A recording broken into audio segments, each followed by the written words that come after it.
No rules. No rules. No taboo topics. No taboo topics. No fear of doom. No fear of doom. We are American Freedom Radio. American Freedom Radio. Right now we're going to pull up Gerald Celente, trendsresearch.com, trends research analysis expert, futurist, keynote speaker, and institute director. Gerald Celente is trusted by many large corporations as the foremost authority on trends forecasting, research, and analysis. He is the author of The Trends 2000 and the publisher of the Trends Journal. Gerald Celente, it's an absolute honor to have you on the Intel Hub. Oh, thank you, Shepard. Absolutely. You know, Gerald, our economy's in a slump. Unemployment's at an all-time high. California can't afford to pay its workers. The list goes on. How did we even find ourselves in this mess? Oh, it's been going on for a long time. It's called cheap credit. There was one time in this country when you only bought things that you could pay for. And they really, conned the people into this whole belief that you can have it all. And with the credit cards and also, working until you have no time for anything else. So a whole confluence of realities have come about. Go back to the dot-com crash most recently, and you could see the picture. The markets crashed in March of 2000. And by the way, we had predicted in October 1999 that they would crash by the second quarter of 2000. And then what happened? A few months later, 9/11 comes along. And they begin to lower interest rates to 46-year lows. That's when we predicted the situation that would exist now. You can see it happening. You heard these ads on TV. Hey, you know that house you have? It's worth a lot more than you think you do. It is. How about taking out a home equity loan? Yep. In the old days, they used to call those second mortgages, and you were a loser if you got one.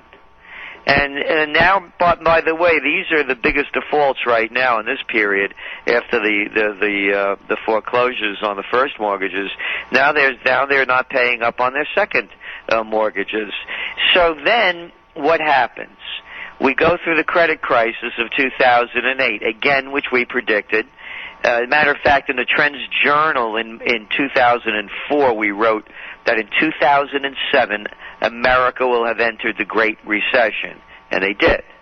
And what happened? So rather than letting the excesses work their way out of the system, I have an idea. Let's come up with a TARP program, and then we'll come up with a stimulus program.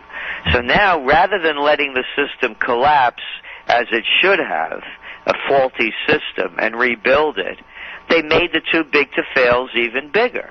They have spent, lent, and guaranteed over $13 trillion since 2009. So that's how we got here.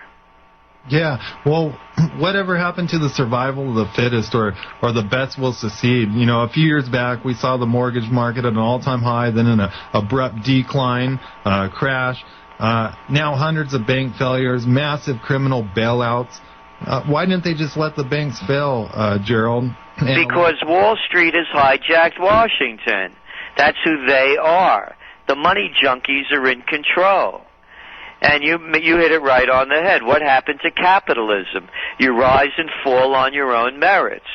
Instead, they made up this big lie that, oh, no, if the big guys go down, then we all go down with them. This isn't, by the way, people railing against Obama, calling him a socialist and a communist at worst.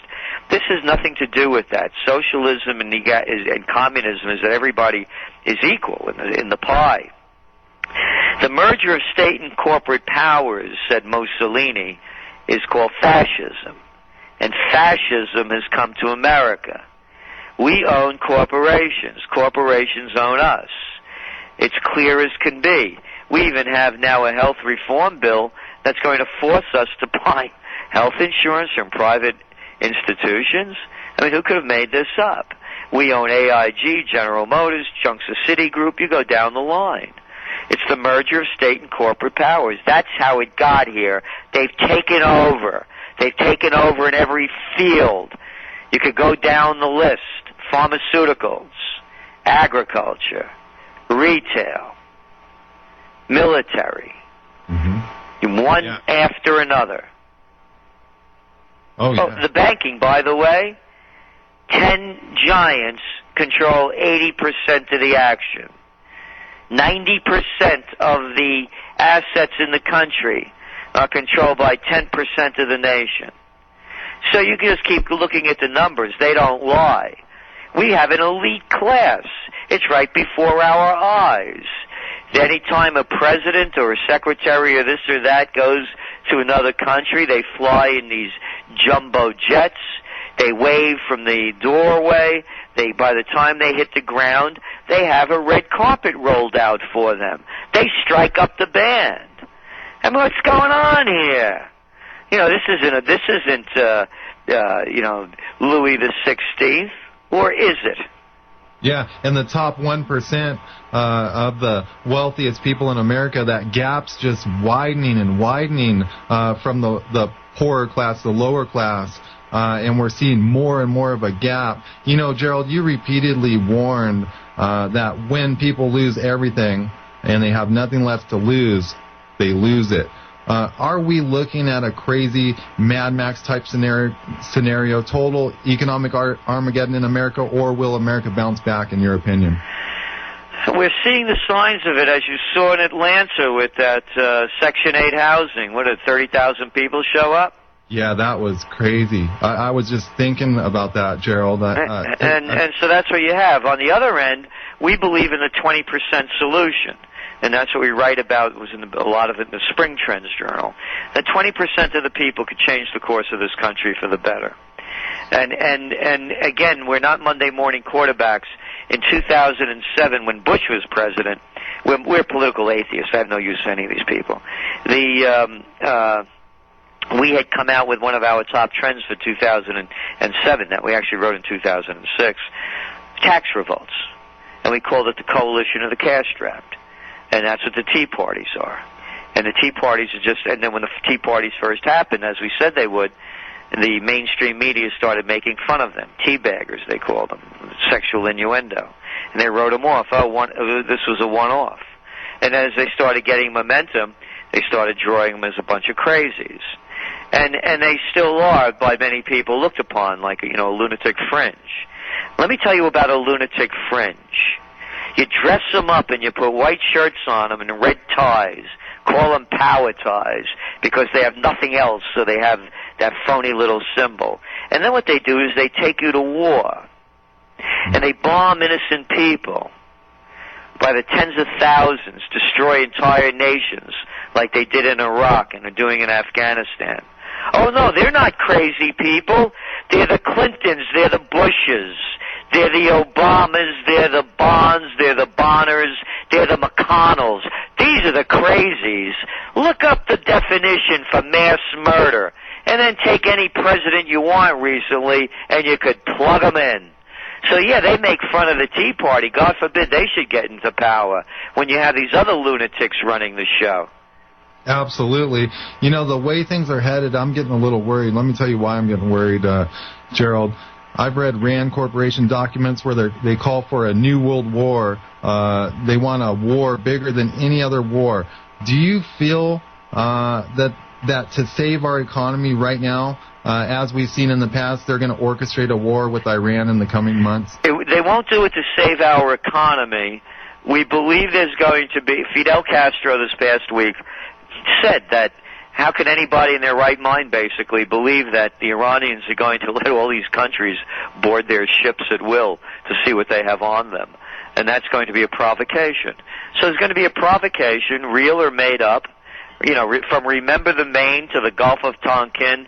Hey, how about those weapons of mass destruction and ties to Al-Qaeda? Remember those? I want to know why there's not a trial for George W. Bush versus the people, or the people versus George W. Bush. Well, they wrote it into law. Bush had it written into law that he can't even be tried for war crimes. So, well, that's just the law that they write. Yeah. And of course, it's a kangaroo court. I mean, look who's running the Supreme Court. Yeah. I mean, what is it? You've heard me say, if you want to know what's wrong with America, you can narrow it down to 6 simple words: Harvard, Princeton, Yale, bullets, bombs, and banks. What do you have on the Supreme Court? Harvard and Yale. What am I, a moron? It's insulting to me that these arrogant people think they're the smartest in the world. Who are they? They're nothing more than suck-ups who suck their way up to the top and grovel their way in. I know who these people are. I work with them. I began my career as the assistant to the Secretary of the New York State Senate and saw it firsthand. So that's all it is. So when the people, can the country be saved? Sure can. And it's a 20% solution. But first people have to change themselves. They have to get in shape physically, emotionally, and spiritually. They have to stop eating all this junk. The Pizza Hut. Pizza Hut's not Italian food, nor is Olive Garden. From an Italian, I can tell you firsthand. You got to stop eating this garbage. Stop going to McDonald's. Break the chains. Break the chains. Support local. Buy as much local as you can. Even the thought of a chain or wearing a brand, just like a cattle. These are the ways that you could change the future. It starts with the individual. It's the bottom up. Very good point, Gerald. Support your local economy. It's one thing that America has just totally gotten away from. I can't even think of a good reason why that happened. It's just ridiculous. Well, I can tell you the good reason why it happened.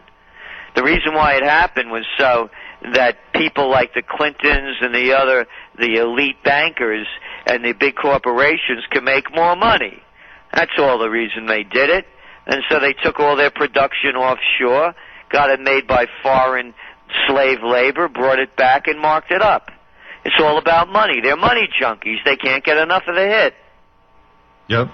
Now with over 20 million vacant homes now just sitting stagnant, the devaluation of the dollar, Gerald, and gold nearly at an all-time high, how long do you think we have until hyperinflation sets in? What are we looking at? I don't know if there's going to be hyperinflation. There may be a devaluation. The end result is the same.